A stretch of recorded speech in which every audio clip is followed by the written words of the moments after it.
창조의 증인 이름을 짓다라는 제목을 함께 말씀 나누고자 합니다. 한번 같이 제목 같이 읽어볼까요? 제목 시작. 창조의 증인 이름을 짓다. 네. 창조 이야기 시리즈를 하면서 참 이 전능하신 창조주 하나님에 대해서 다시 한번 저도 이렇게 묵상하고 또 우리를 만드신 하나님의 형상으로 만들어진 우리의 존재에 대해서 다시 묵상하고 참 귀한 시간이었습니다. 아담과 하와 이제 말씀을 통해서 우리가 지금 태초부터 시작하는 거거든요.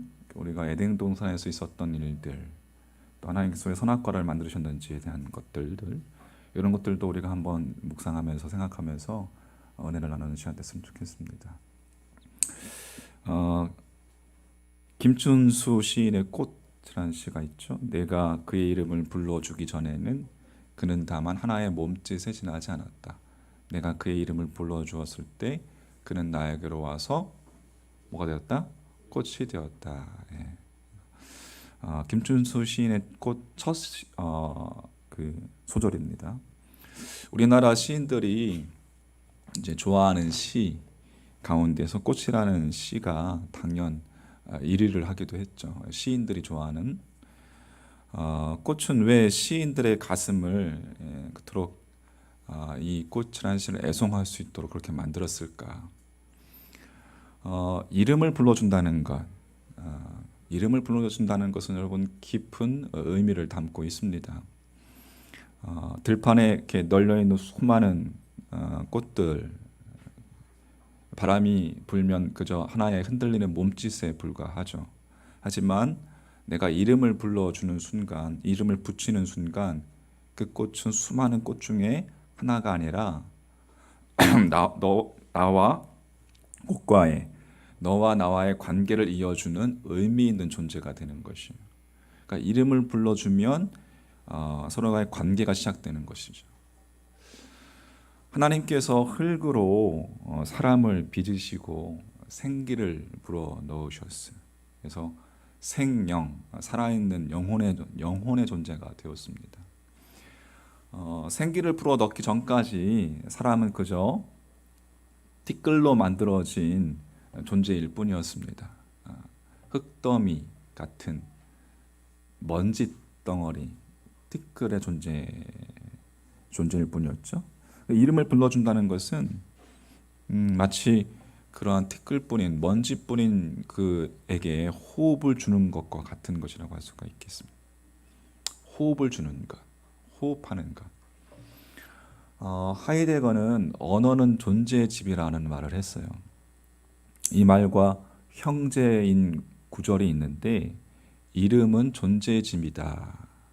그러니까 여러분 각자 삶의 영역 가운데 참 많은 사람들이 있을 텐데, 여러분이 만나는 많은 사람들이 있을 텐데 누군가 그 이름을 불러주기 전에는 그냥 그 사람, 저 사람일 뿐입니다. 그러나 그 이름을 불러줄 때에 그 사람, 저 사람이 한 사람의 관계를 맺는 존재가 되는 것이죠. 그러니까 이름은 존재의 집이라는 거예요. 자, 오늘 말씀 다시 한번 보면 창세기 2장 19절 자, 20절 상반절 말씀. 여호와 하나님이 흙으로 각종 들짐승과 공중의 각종 새를 지으시고 아담이 무엇이라고 부르나 보시려고 그것들을 그에게로 이끌어 가시니. 같이 읽어볼까요? 아담이 시작. 아담이 각 생물을 부르는 것이 곧 그 이름이 되었더라. 20절. 아담이 모든 가축과 공중의 새와 들의 모든 짐승에게 이름을 주니라. 이름을 주니라. 하나님께서 온갖 피조물들을 이 아담에게로 데려오십니다. 그리고 왜 데리고 오셨습니까? 아담이 그것들에게 어떠한 이름을 붙여주나 이렇게 지켜보고자 하신 것이었어요. 태초에 이름을 짓고 또 이름을 부르는다는 것은 곧 존재의 집을 지어주는 것이에요. 성경의 언어로 이야기하자면 창조의 완성을 뜻하는 것이라고 할 수가 있겠습니다. 창조의 완성. 이름이 있어야 피조물이 비로소 창조의 완성, 비로소 존재하게 되기 때문에 그렇습니다. 하나님께서 아담에게 이름 짓는 일을 맡기셨어요. 아담에게, 아담아, 아담아, 자, 보여주면서, 자, 뭐라고 부를래? 아담에게 그 일을 맡기심으로써 이 창조를 완성하게 하신 것입니다. 여러분 생각해 보세요. 얼마나 아담에게 있어서 큰 특권이겠습니까? 피조물인 아담이 다른 하나님께서 만드신 만물의 이름을 짓는 거예요. 큰 특권이죠. 하나님께서 아담을 다른 말로 이야기하자면 창조의 증인으로 세우시는 겁니다. 당신께서 만드신 만물을, 창조하신 만물의 증인으로 아담을 초청하시는 거예요. 할렐루야. 마치 비유하자면 아버지가 무용 비행기를 만들어서 어린 아들에게 처음으로 날릴 기회를 허락하는 것이라고 할 수가 있겠어요. 얼마나 기쁠까요? 아이가 모형 비행기를 날리면서 마치 자신이 그 비행기를 만든 것 같은 기쁨을 맛보는 거죠. 그러니까 하나님께서 아담에게 만물의 이름을 짓도록 허락하신 것은 바로 하나님 아버지의 배려이며 또 사랑이기도 합니다. 할렐루야. 창조는 전적으로 하나님의 영역이고 창조의 완성은 창조주의 기쁨입니다. 그런데 하나님은 그 기쁨을 하나님은 당신 혼자 누리길 원하시지 않으셨고 아담과 함께 그 기쁨을 누리길 원하셨다는 거예요. 아버지의 사랑이죠. 그렇게 함으로 그 기쁨이 영원토록 지속되기를 원하셨습니다. 아담이 이름을 지어 부를 때마다 하나님께서 기뻐하신 거예요. 오리, 꽥꽥꽥꽥. 오늘 아동부에서 유치부에서 나왔죠. 오리, 돌고래. 계속 돌아 돌고래. 죄송합니다. 아담은 자신이 지은 이름을 부를 때마다 하나님께서 느끼시는 창조의 기쁨을 아담도 함께 맛본 거예요. 얼마나 기쁠까요? 우와, 우리 아버지가 이렇게 만들었어. 그 창조의 기쁨을 아담도 같이 누린 것이죠.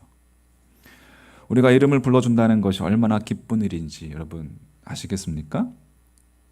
하나님께서 우리를 만드시고 보시기에 심히 좋았더라.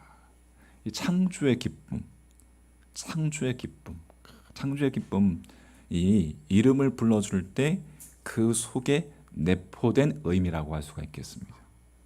이름을 불러줄 때 창조의 기쁨이 그 속에 내포되어 있는 거예요. 자, 옆 사람의 이름을 한번 불러볼까요? 한번 불러보세요.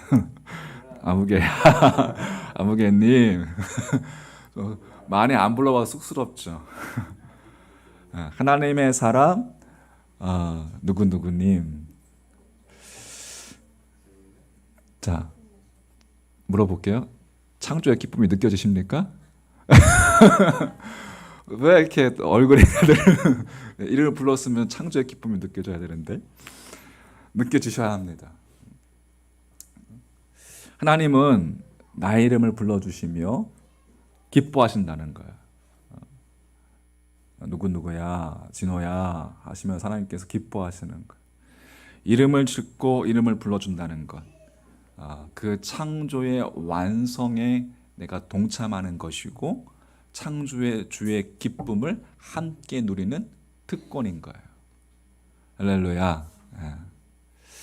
하나님께서 주신 여러분 이 특권을 날마다 사용해서 창조의 기쁨을 맛보는 여러분과 제가 되기를 주님의 이름으로 축복합니다. 그런데 그 피조 세계에 얼마나 많은 여러분 피조물이 있겠습니까? 그것들 하나하나를 다른 이름으로 부른다는 것은 보통 일이 아니죠. 이 지구상에 있는 수많은 종, 이것은 아담이 그 만물의 특색에 맞게 이름을 지어줄 만큼 지혜롭고 다는 것이고 명철하다는 것이고 그렇게 능력이 있다는 것이죠. 하나님의 형상으로 만들어진 존재이기 때문에.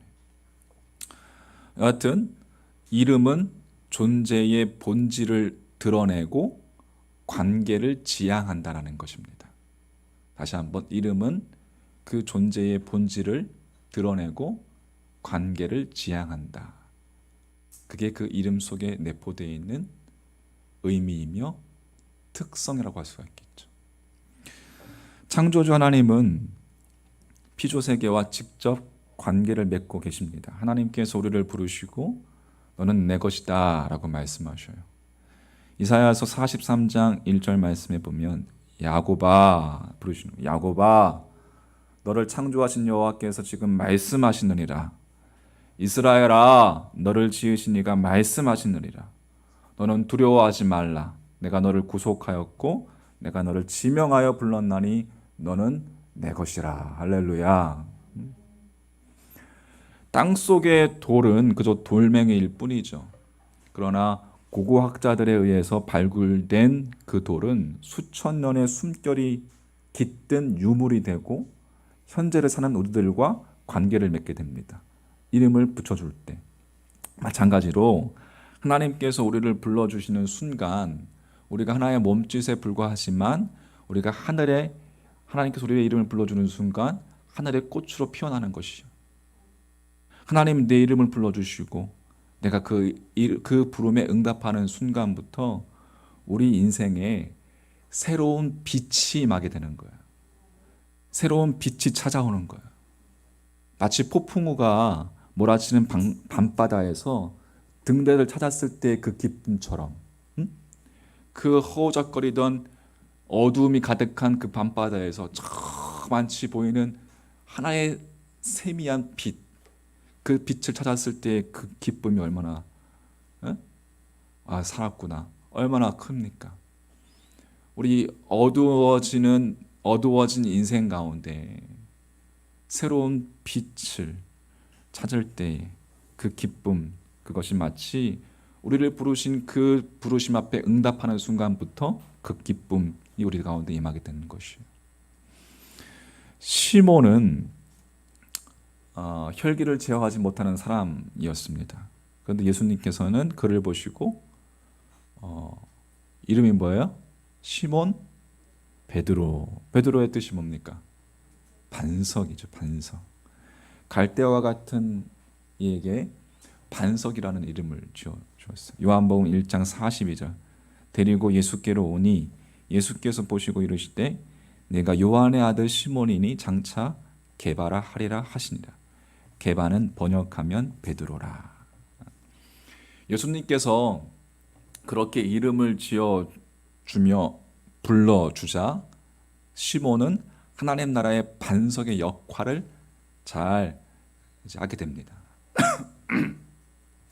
우리는 성경에서 우리의 이름을 부르시는 하나님을 만납니다. 아담아, 아브라함아, 너 야곱아, 삭개오야, 사울아, 아무개야. 우리의 이름을 부르신다는 것이 여러분 사실 복음입니다. 기쁜 소식이란 말이에요. 우리의 이름을 불러주는 것이 사실. 우리가 그 부르심에 주님, 제가 여기 있습니다. 죄를 범한 아담이 숨었는데 숨지 말고 주님, 제가 여기 있습니다. 응답하는 순간, 믿음으로 고백하는 순간 구원이 임하게 되는 거예요. 누구든지 주의 이름을 부르는 자는 구원을 얻으리라. 할렐루야. 그 부르심 앞에 응답할 때에 구원이 임하게 되는 거예요. 기쁜 소식, 복음이죠. 예수라는 이름은 하나님께서 정해주신 이름이었습니다. 예수.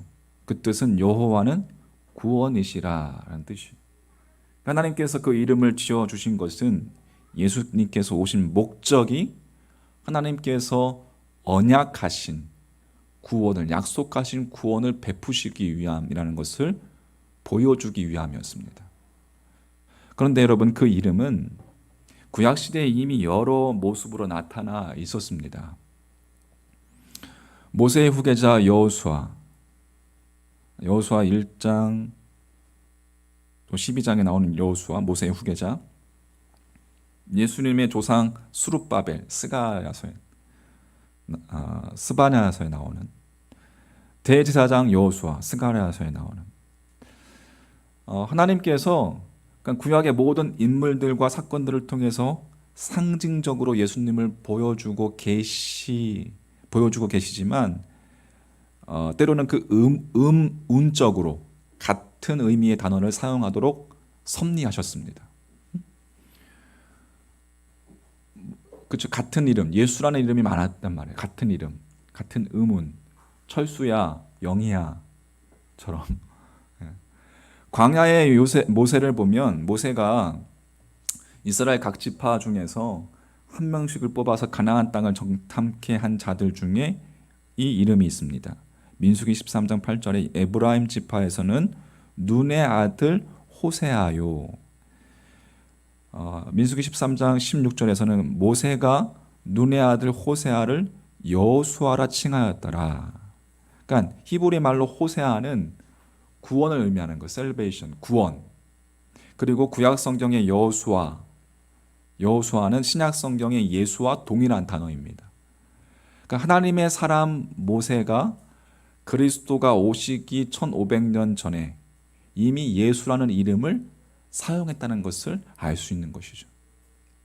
즉 여호수아는 예수님의 모형이었고 그림자라는 것이었습니다.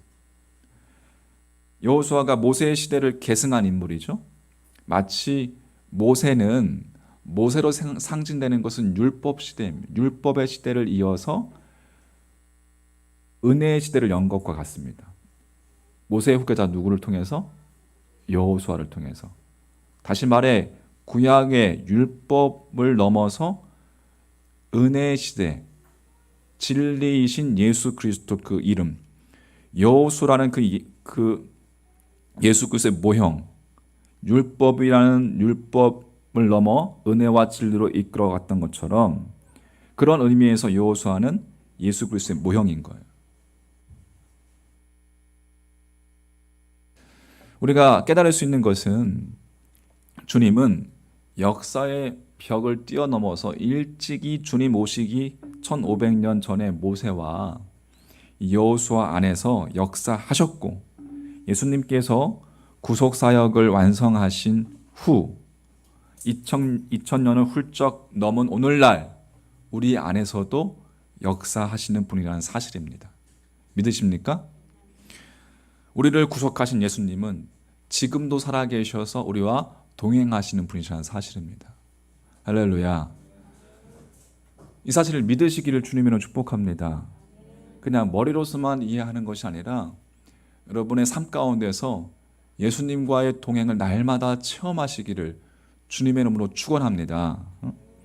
김춘수 시인의 꽃 후반부는 이렇게 마무리합니다. 내가 그의 이름을 불러준 것처럼 나의 이 빛깔과 향기에 알맞은 누가 나의 이름을 불러다오. 그에게로 가서 나도 그의 꽃이 되고 싶다. 어떤 인생이라도 누군가가 자신의 이름을 불러주기를 기다리죠. 어느 누구도 하나의 몸짓으로 끝나는 인생이 아니라 누군가의 꽃으로 피고 싶고 눈짓이 되고 싶고 의미로 남고 싶은 것입니다. 키케로는 명예를 가볍게 여기라고 책에 쓰는 사람도 자기 이름을 그 책에 쓴다 이렇게 이야기했어요. 그만큼 누군가 내 이름을 불러주기를 바란다는 것이죠.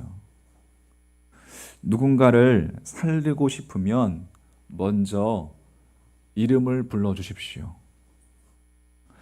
우리가 전도하고 선교하는 것이 바로 그의 이름을 불러주는 겁니다. 그래서 그가 하늘나라의 꽃으로 피어나도록 하는 거룩한 행위가 바로 전도인 거예요. 전도. 한 영혼의 이름을 불러주어서 그가 하늘나라의 꽃으로 피어나는 데 쓰임 받는다면 여러분의 삶이 그것처럼 복된 인생이 어디에 있겠습니까? 할렐루야. 자, 정리해 보겠습니다. 지금도 여러분 가까운 곳에서 누군가가 자신의 이름을 불러주기를 기다리고 있을지도 모릅니다. 응? 이름을 한번 불러보십시오. 불러주십시오. 그가 창조주 하나님께 응답하도록 먼저 불러주고 또 들어주십시오.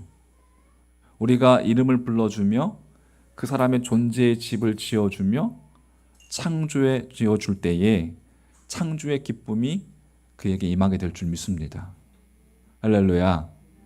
한번 이름을 불러주고 들어보세요. 들어주세요. 또한 우리의 구원자이신 예수 그리스도의 이름을 우리가 부를 때 여러분 인생의 슬픔과 어려움과 고통, 어두움 사라지고 그 어두운 인생 가운데 빛으로 오신 새로운 빛이 우리들 안에, 우리들 가운데, 여러분 인생 가운데 임하게 될 줄 믿습니다. 할렐루야. 두 가지. 이름을 불러주며 사람의 존재의 집을 지어줄 때 창조의 기쁨이 임하게 된다. 두 번째, 예수 그리스도라는 새로운 빛, 이 빛이 우리 인생 가운데 우리가 이름을 불러줄 때 임하게 될 줄 믿습니다. 그렇게 여러분의 삶 가운데서 놀라운 일들이 일어나길 축복하며 예수님과 함께 동행하는 또 한 주간의 삶이 되시기를 주님의 이름으로 축원합니다. 아멘. 예수 우리들의 밝은 빛 은혜와 긍휼을 베푸시는 주 그의 길을 따라가는 주의 자녀들에게 항상 밝은 빛을 비추시네. 그는 구원의 주 하나님 공의로 세상을 다스리시네. 주를 경외하는 자들에게 부어주시는 놀라운 주님의 영광. 하늘에서 찬란하게 빛